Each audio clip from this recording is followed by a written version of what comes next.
We are at the Busan KOTESOL 2011 conference. This is Jeff Lebow, and we're speaking with Professor Andrew Cook, who's about to make a presentation. I'm joined by Will Lingle, who's going to chime in with these questions. And we should mention, full disclaimer, we are all colleagues. We all work here at Busan University of Foreign Studies.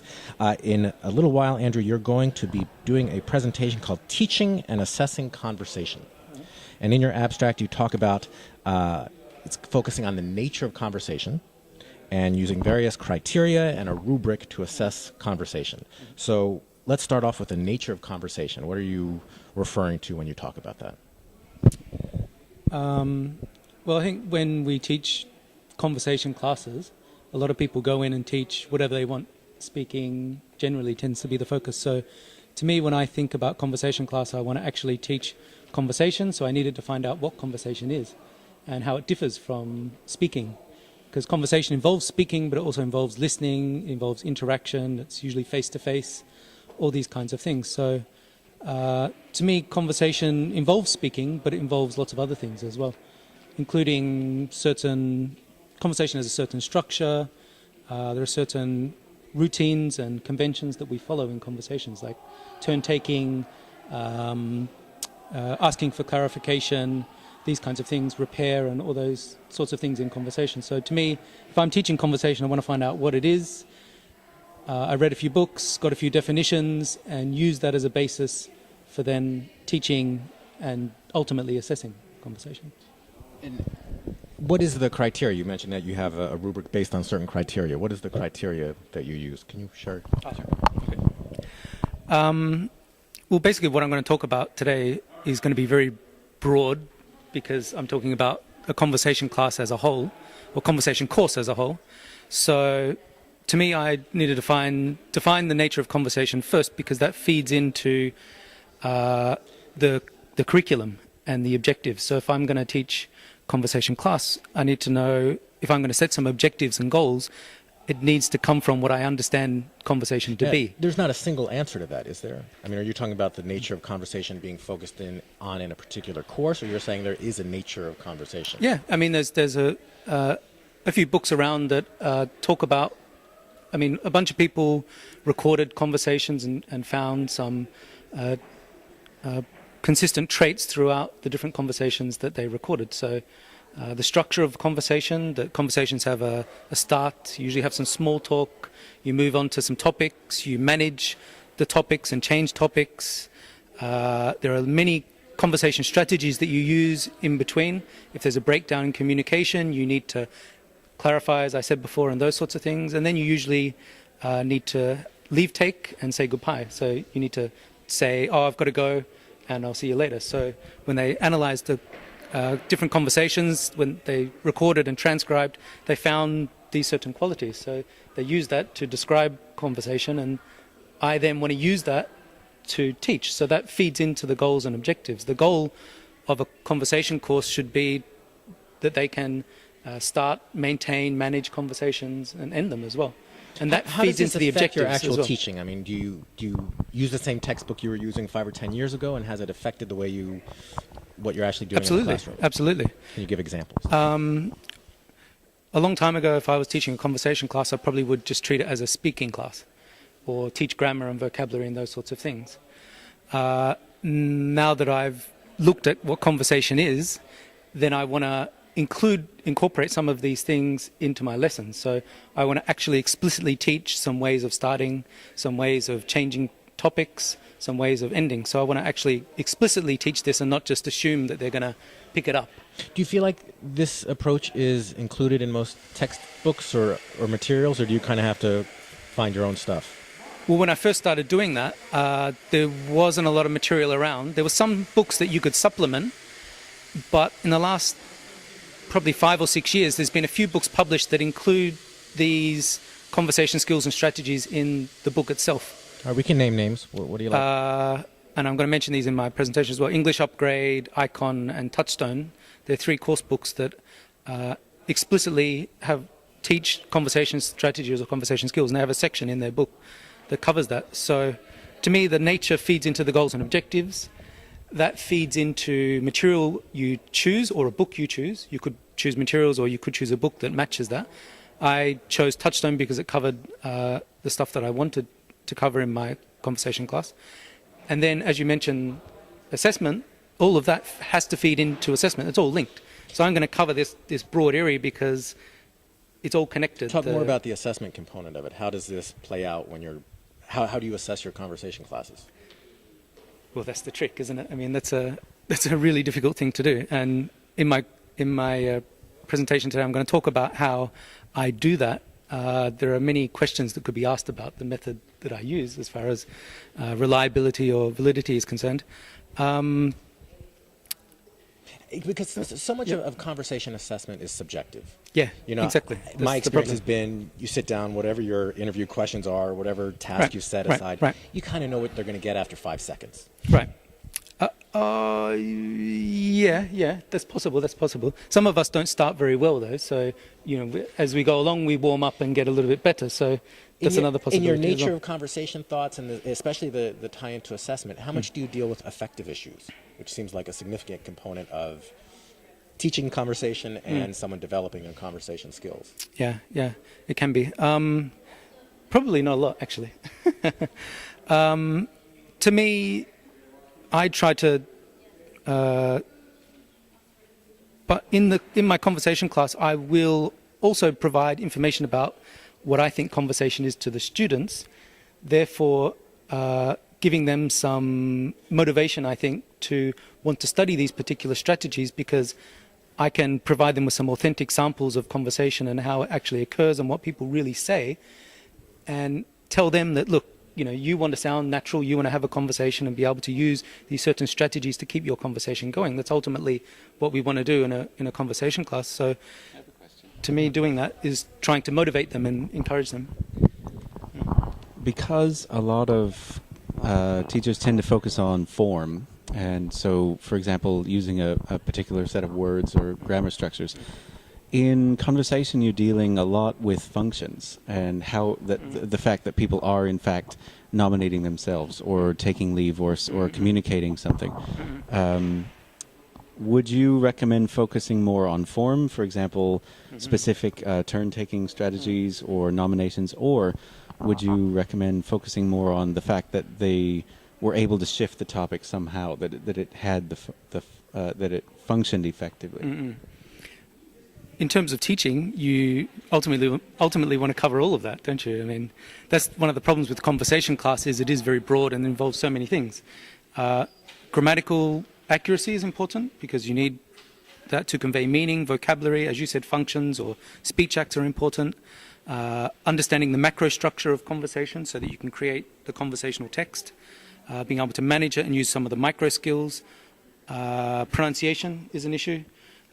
Interaction, responding to the person that you're talking to, making eye contact, all these sorts of things are involved. So it's a very involved process, really, when you're teaching it. It's not a specific area. It involves everything we really need to learn a language. It involves anything. And also, given the teaching situation that a lot of university teachers are in here, teaching kind of unmotivated freshmen who are teaching, who are taking a required class, when you're asking them to think about conversation in this new way, what's been your experience with how they react to that? To me, it's not actually new in a way. The conversations, the structure of conversation has been around. It just hasn't been described as clearly or precisely before, I think. Yeah, of course, you get students that are not motivated to have conversations. They're not motivated to speak or do anything else, actually. I try to encourage the social aspect and the fact that they need to interact, and particularly, I think, depends on your approach to teaching conversation, but if you use authentic materials and you show students that in these authentic recordings people do talk like this, and you don't have to use truly authentic recordings, you can also use movies and TV shows and those sorts of things. And when they watch these movies and TV shows, they see when you present that particular phrase or skill in the class, and then they watch a TV show and see someone using it, I think that can be a key motivating factor. The fact that they actually see what I'm teaching in the class is being used. So to me, a lot of the conversation class is awareness raising, and then giving them a little bit of practice, and then when they are doing some extensive listening outside of the classroom to authentic English or TV shows or those sorts of things, they start to notice, because in the class you present, raise awareness, and then they notice it in other situations outside, and I think they see that, hey, people actually talk like that, they actually use these kinds of phrases. I think it can be motivating too, to notice that they're acting socially in a way that's actually they can have a complete conversation, for example, instead of doing just a section of something that they memorized. They know how to start a conversation and they know how to end it, and then that means that they can actually handle an interaction with a foreigner from start to finish. Yeah, exactly. And I just add that the social meaning-making aspect of a conversation needs to come to the fore. If they're motivated to use the language, we can't just treat it as isolated grammar and vocabulary. If we treat it as a whole text that they can create and work together, because it's joint interaction. When you're having a conversation, you jointly construct the conversation. I think that meaning-making aspect and social aspect, well, hopefully, is motivating. That's not always the case. Now, another variable in teaching conversation is teacher personality, teaching style. I think a lot of conversation teachers tend to feel a need to be an entertainer. I don't think that's necessarily your style, from what I've heard. What advice, if any, would you give to conversation teachers in terms of, are there certain parts of their personality that should be brought out, or that part doesn't matter as much? I don't think it matters that much. I think everyone's got their own style and their own approach and the way that they do things in the class. Being a clown in the class is not necessarily related to learning, I don't think. What about as far as creating a comfortable environment? That's always been a challenge in a conversation class, is getting them comfortable making mistakes and all of that. Oh, yeah. How do you create that kind of environment? It's very difficult for me. In the teacher training program, I'm quite famous for not necessarily creating that environment, which intrigues them a little bit. There is a balance there. I think you really can go over in either direction. I think if you're too accommodating and everything's okay and great job, the feedback loses meaning. Right. But if you're so scary, they're scared to talk. Scared to ask questions and those sorts of things. The way I teach in the teacher... Well, yeah. As your charm? I don't know if it's charming. In the teacher training program, it's a little bit different. The way I would teach in the teacher training program, the freshmen, would be a little bit different. In the teacher training program, they're there. They choose to be there. They're adults. They're a little bit older than university students, so it's a little bit different. In freshmen, I would be a little bit more accommodating and try to be a nice guy. I can't actually be a nice guy, but I can try. So, I know. What is the conversational skill called where you start to wrap up a conversation? Leave taking. Leave taking. Are you going to do it? I'm going to start some leave taking and. Hang on, before you do leave taking, because you can decide that I don't want to end the conversation. Of course, there's another skill or strategy. I'll just mention quickly about assessment. That to me, and what I'm going to present today, is that it has to feed into what you teach, and what you teach feeds into your goals and objectives, and your goals and objectives come from your belief of what conversation is and how to teach and all those sorts of things. So assessing conversation is a very tricky thing. The more precisely we create, or the more precise our rubric is, or our scales are, the more reliable perhaps we can be. But it's always a very difficult thing to assess something as complex, and a conversation is very complex. Can you give us a quick rundown of what's on the rubric? Just things like fluency, grammatical or lexical accuracy, pronunciation, and also conversation skills or conversation strategies. So assessing their use of these skills to start and maintain conversation and those sorts of things. It's a little bit tricky, and it is very subjective, but that's true of any speaking test, actually. So any speaking test or conversation test is only really as good as its rubric or the scales that you use and the task. And the task is tricky because every task you do to generate conversation is contrived. There's no way that you can actually stimulate conversation, purely authentic conversation, naturally. You have to have some kind of contrived element where you get them to talk about a But topic. there's certainly a degree of how contrived Yeah. something Yeah, is. yeah. And I mean, saying, what did you do last weekend, where it's an authentic communication, Yeah, as opposed yeah. to some of the speaking tests we do in the program, Yeah. where they're very contrived. Right. Which do you prefer?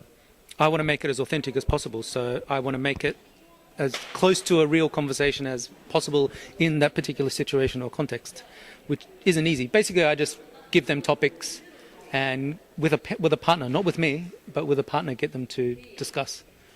And if you want to really go about it, What's the virtue of doing it with a partner as opposed to the instructor? there's a different power relationship between you and the examinee. You'll tend to dominate. You'll tend to initiate turns, and the examinee will just be responding. But in a conversation, you don't just respond. That's an interview. But in a conversation, you both will initiate and you take turns and initiate and respond, and you are working together to develop and what do I want to say? To jointly create the conversation itself. But if you are involved, then you are part of that process, and that is reflected in your skill to be able to do that, not necessarily their skill perhaps. So if you really want to go about it in a more, I think, objective manner and to be more precise in your assessment of your students, I think we should probably have some teacher-student interaction. So to me, the best way would be to have two students and myself as the examiner talk to both of them individually and have some interaction in that way. Have the two students to interact, and then have a three-way conversation between all three of us. Then you're covering a variety of tasks and variety of interaction patterns. The problem is in university you don't have 10, 15, 20 minutes that probably would take. So to cut down on, to improve practicality, you need, if you have two students, then if there's 5 minutes per student, if I have two students in there, I can have 10 minutes and I can get them to interact. And you can pay more attention to assessing them and not as much attention to maintaining the conversation yourself. You can be more focused on what's going on in the in their dialogue, yeah. conversation, basically. All right, well, Andrew Cook, it's been lovely conversing with you. No worries. Enjoy your presentation. It'll all be online, the whole presentation, at koreabridge.net/KOTESOL. I hope I maintained my conversation effectively. Excellent, A+. You could A+. transcribe this and analyze All right, what's going on. Thanks.